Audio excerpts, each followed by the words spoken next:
আপনার মাছ ধরা তো অনেকক্ষণ ধরে দেখিচ্ছি, এখন দেখলাম বেশ কয়েকবার তো ওরা খেয়াও দিলেন, কিন্তু আপনার খলির মধ্যে যে মাছ দেখলাম তো খুব একটা বেশি মাছও দেখলাম না। মাছ কখন থেকে ধরিচ্ছেন? এই তো 3টের থেকে। 3টার থেকে এখন বাজে 4:15, মানে 1 ঘন্টায় যে মাছ হচ্ছে। এক তরকারি মাছ হতে কতক্ষণ লাগবে আপনার? তাও তো সন্ধ্যে লাগবি, মাগরিবের আজান দিবি, মাছটা ভিসে।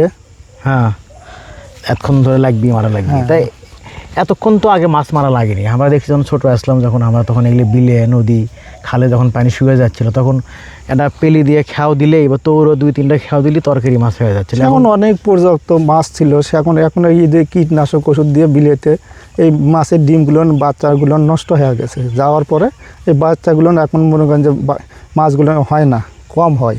মানে কীটনাশক দেওয়ার কারণে? হ্যাঁ, কীটনাশক ওষুধ দেওয়ার কারণে সেই মাছগুলো হয় না, কম হয়। কীটনাশক ওষুধ কখন দেয়?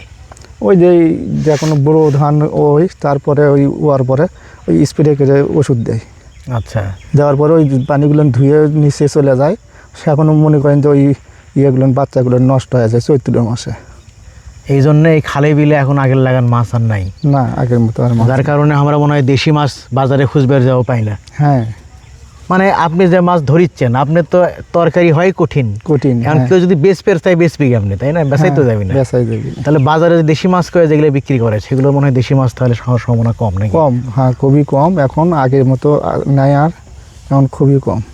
তাই এখন এই যে যারা কীটনাশক দেয়, জাগের কারণে মাছ কমে গেছে, মাছের ডিম নষ্ট হয়, ভ্রূণ নষ্ট হয়। এখন এই কীটনাশক প্রয়োগকারীদের প্রতি আপনার কি আহ্বান আছে, কি বক্তব্য আছে? এখন ধরেন ওই যে জমিতে যে ঘাস হয়, ওই যে আপনার পোকামাকড় লাগে, ওগুলোর জন্য স্প্রে করে ওষুধ দেয়। এখন কী করবো, সবাই দেয়, আমাকেও দেওয়া লাগে। আচ্ছা, মানে আপনার জমি থাকলে আপনারও দেওয়া লাগে? হ্যাঁ। এটা কি এখন মানে অস্বীকার করে, মানে বাদ দেওয়ার উপায় নাই? না, বাদ দেওয়ার উপায় নেই। এখন ইঙ্গা করে চললে তো আজ থেকে মনে করেন আরও 10 বছর পরে তো মাছই পাবেন না। আজকে তাও হয়তো আধা বেলা খাও দিয়ে আপনি এক তরকারি করে পাচ্ছেন। হ্যাঁ। আজ থেকে 10 বছর পরে কি এটা কি মনে হয় আপনার? আজ থেকে 10 বছর পরে মাছই এই নরুল বিলে কোনো মাছই পাওয়া যাবে না। খালি কি নরুইল বিল না আরও যে বিলগুলো আছে একই অবস্থায়? হ্যাঁ, একই অবস্থায়। তাহলে কি কীটনাশকের বিকল্প কিছু নাই? কীটনাশক না দিয়ে কি সম্ভবই না? হ্যাঁ, হয়, কিন্তু ওই যে আপনার সেমন ওই যে পোকামাকড় লাগে, সে এখন ধানের ক্ষতি করে। আচ্ছা আচ্ছা, এই জন্য দেওয়াই লাগে। তাহলে দেখেন যে একদিকে প্রযুক্তি আগে গেছে, কীটনাশক কিন্তু প্রযুক্তি, বিজ্ঞানের অবদান, সেই জিনিসটা কাজে লাগাবার যায়।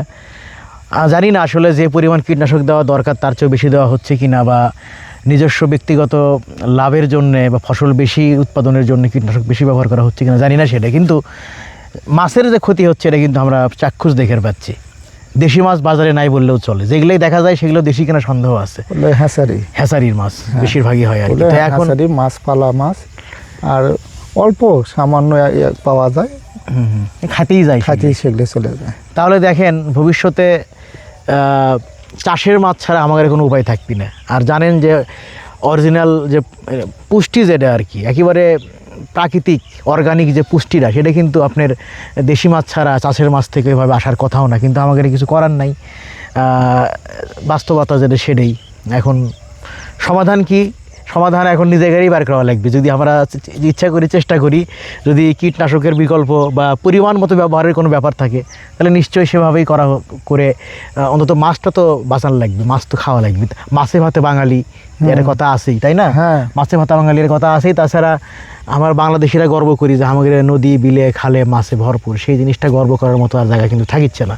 তো যাই হোক, আপনাকে ধন্যবাদ সময় দেওয়ার জন্যে। আপনি মাছ ধরিচ্ছেন, মাছ ধরেন, আশা করি, দোয়া করি যে আপনার মাছটা যেন তরকারি পূর্ণ করে, মানে এক তরকারি মাছ যেন হয় অন্তত পক্ষে। আর আপনাদেরকে ধন্যবাদ।